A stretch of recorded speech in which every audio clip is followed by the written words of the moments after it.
Hello children, let me welcome you all to a lesson in English for Standard 9th through the Virtual Training Center of the Municipal Corporation of Greater Mumbai. My name is Shraddha Kambli and I will be teaching you English and Social Studies this year through this virtual class format.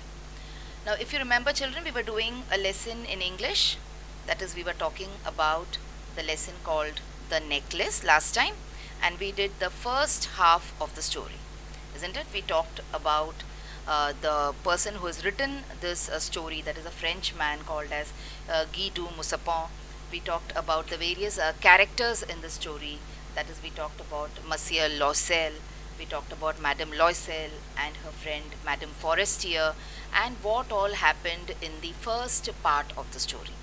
We saw that Madame Loisel, or Mathilde as she is called in this particular story, is a lady who is very interested in showing off that she's got a lot of wealth, she's got a lot of property, and she's never happy with her circumstances.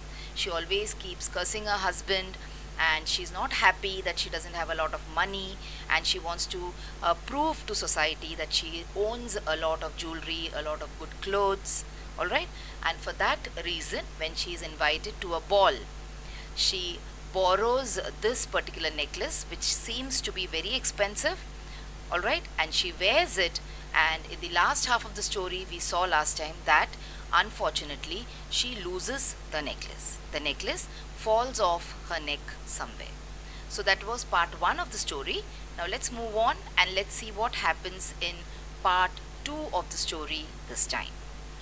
So here we will see, continuing with the story, we will see that Mathilde is all worried, she's all worked up, okay? She's lost the precious necklace that she borrowed from her friend Madame Forestier, and she knows that she does not have any money to buy another necklace for her, and she will have to somehow or the other return Madame Forestier's necklace.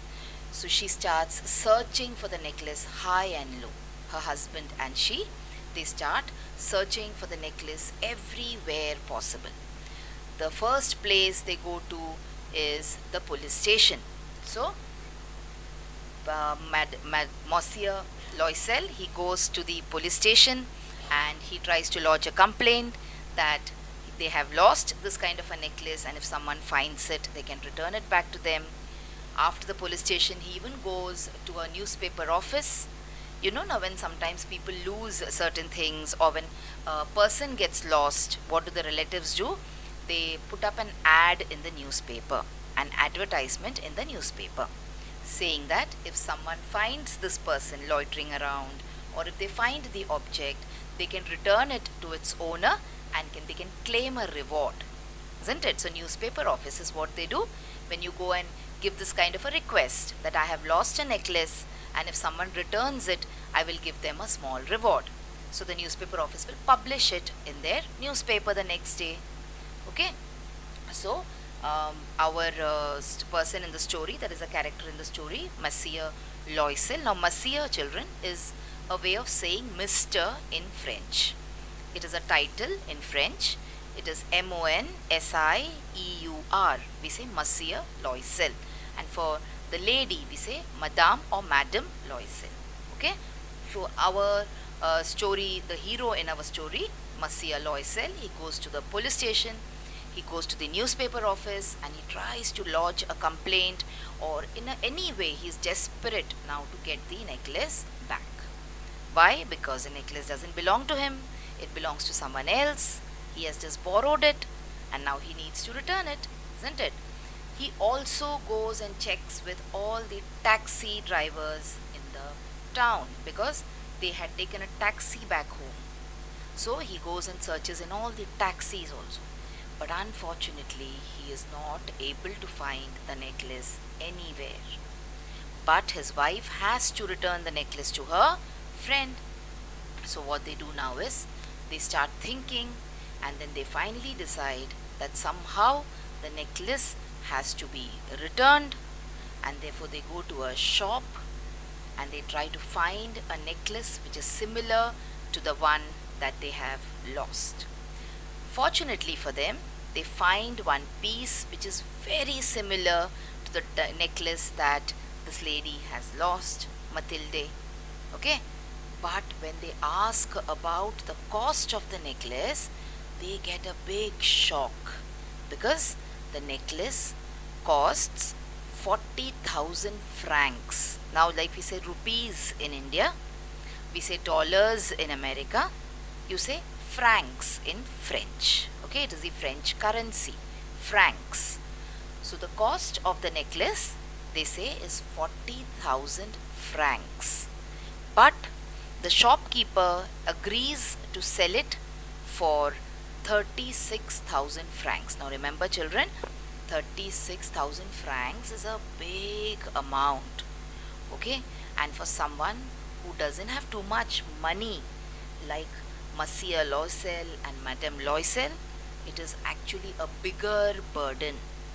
How will they get so much money from? From where will they bring all this money? Somehow or the other, they take loan from a bank, they take loan from people who give money on interest, and they sell away their property. So in a way you can say, in order to return the necklace, they destroy themselves. Alright, and finally, after so much of trouble, after so much of, you can say, they become zero themselves. Now they do not have any property with them, they do not have any bank balance with them, they have taken a lot of loan, and now they do not know how to return it. They will have to work very hard, they will have to change their entire lifestyle. Okay, all this was for what? For a necklace which she has worn just to show off that she's got a lot of money. So they collect this 36,000 francs somehow, they buy this particular necklace, and Madame Mathilde or Madame Loisel, she goes and she returns it to Madame Forestier. Now the real trouble in their life starts from now. They lead a very, very difficult life after that. They do not have enough to eat. Alright, they have to continuously borrow money and then return the money. Madame Loisel has to work in people's houses. Okay, she has to do all kinds of menial jobs, and they have to live a life of utter poverty. Why all this? Remember, we are always going back to the point that borrowing this necklace was of no use. It had no end actually. She could have just worn what she had and she could have gone to the party. No one would have questioned her, no one would have judged her. So children, sometimes most of the things that we do just to show others, okay, just to impress others, lead to a lot of trouble in our life.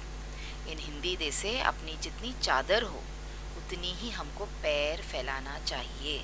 That means we should never try to live beyond our means.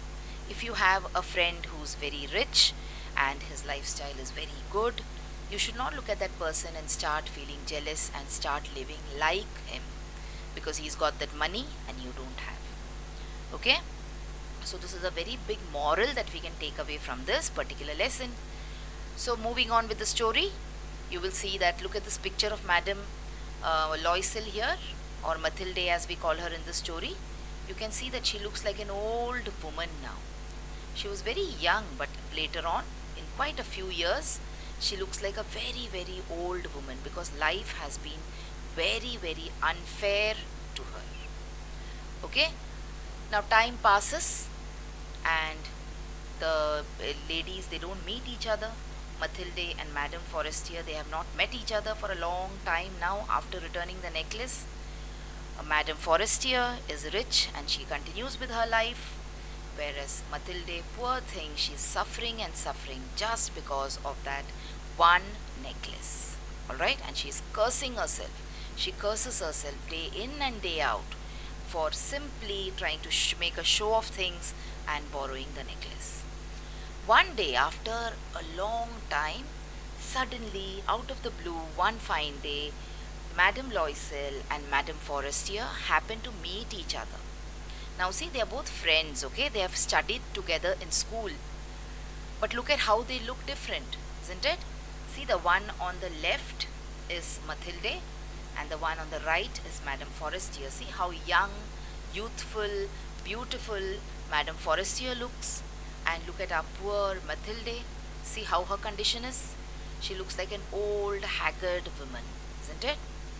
And Madame Forestier is shocked. She asks her friend Mathilde, how come you've become like this? What is wrong with you? Are you sick? Are you in some kind of trouble? And that is the time when Mathilde narrates the story of the necklace and the repayment that they have been making for the 36,000 francs. Now comes the twist in the story, children. When she tells, Mathilde tells Madame Forestier, my life has been horrible because of that necklace I borrowed 10 years ago. Can you imagine what reply Madame Forestier gives to Mathilde? She says, oh my God, my friend, that necklace was false. False in the sense, it was not even a necklace made up of real diamonds. It was a false necklace. But both of them, this lady, she hid from her friend, Madame Forestier. When she gave the necklace to Mathilde, she should have told her that this is not a very expensive necklace, it only looks like that, it is a false necklace.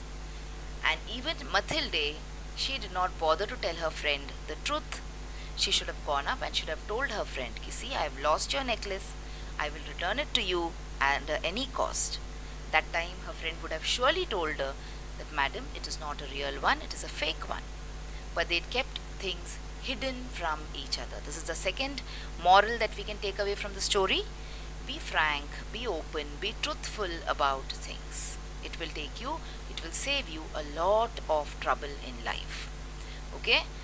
So these things we learn from the story, and we see how false pride leads to a fall, how being untruthful, how hiding things from people who are close to us can also land you in a lot of trouble in life.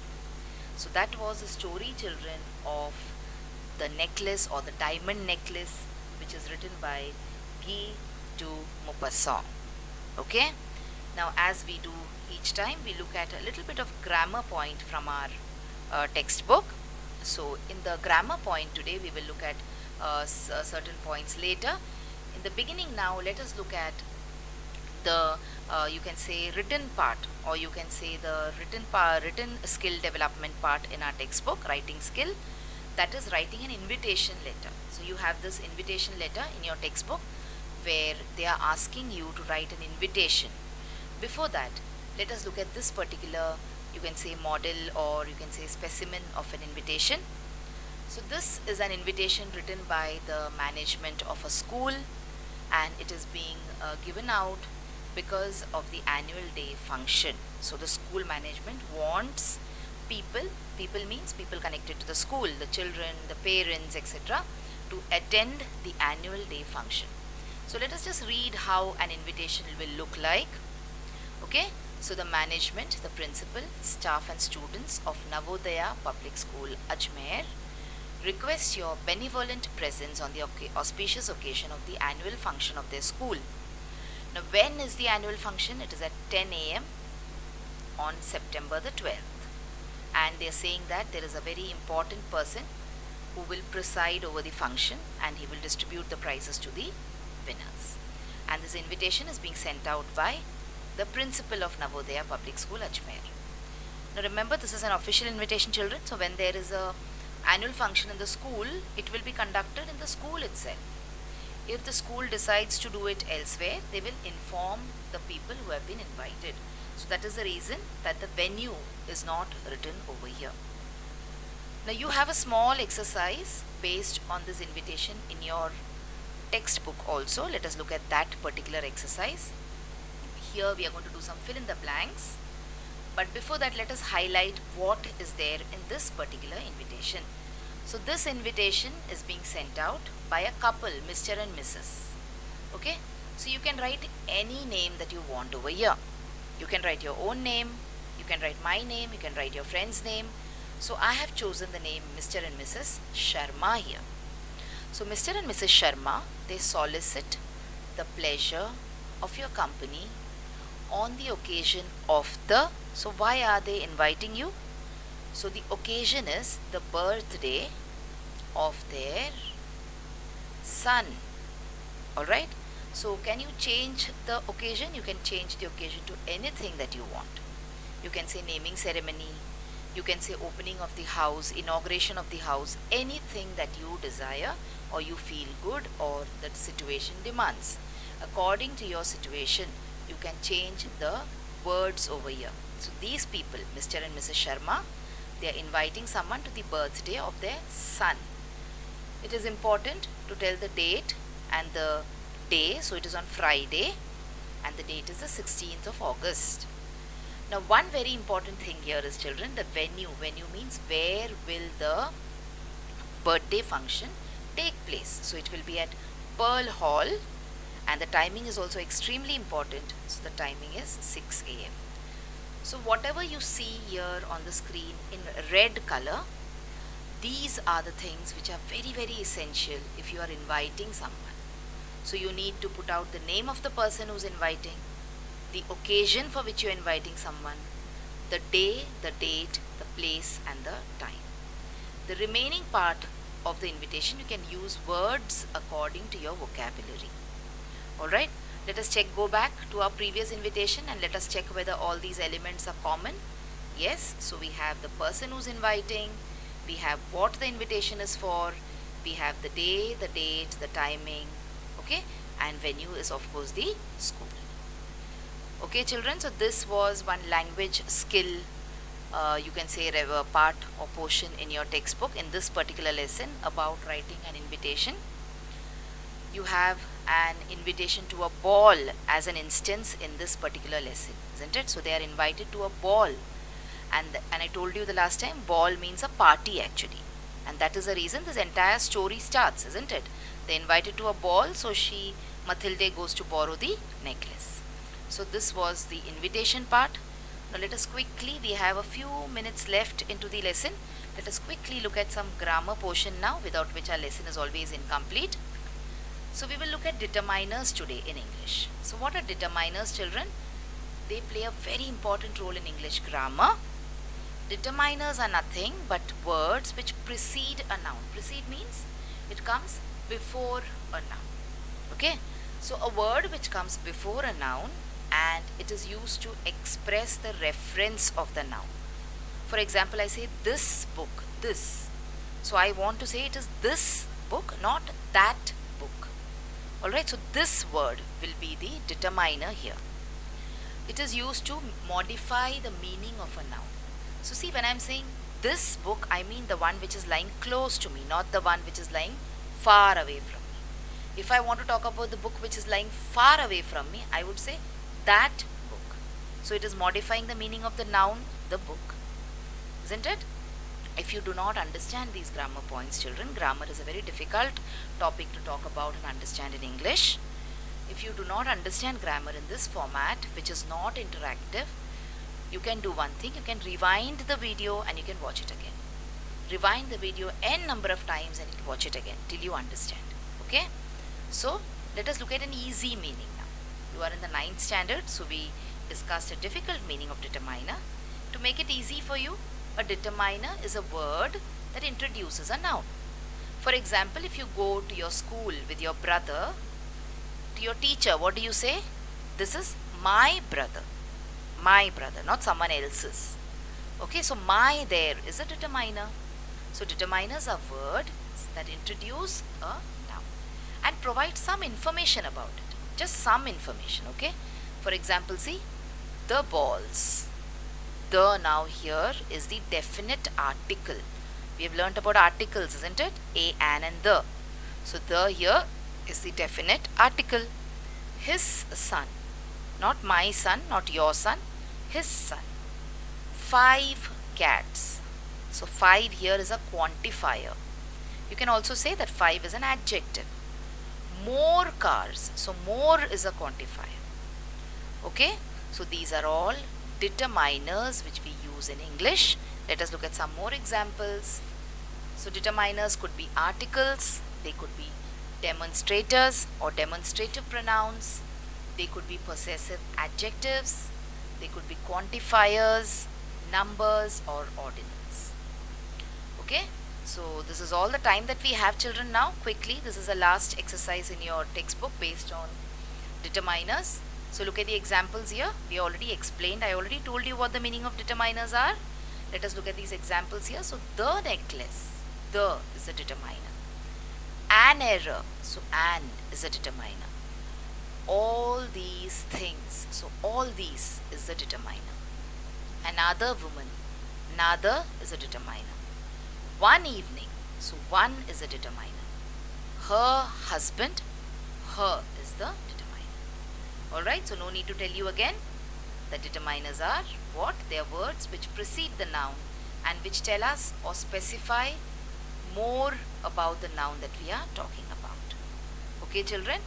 So this is all for today from the Virtual Training Center of the Brihan Mumbai Mahanagar Palika, and this is Shraddha, teacher, saying goodbye to you till we meet next time.